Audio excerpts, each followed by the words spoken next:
பூக்களின் கருவறையில் பிறந்தவள் நீயா? பூவுக்கொரு பூஜை செய்ய பிறந்தவன் நான் இல்லையா? இதயத்தின் தாமரையில் இருப்பவன் நீயா?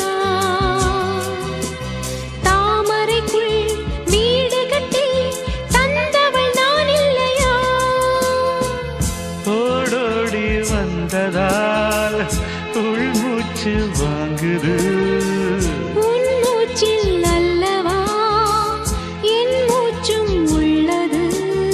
ஒன்றானது ஒரு காதல் தேவதை பூமியில் வந்தாள்.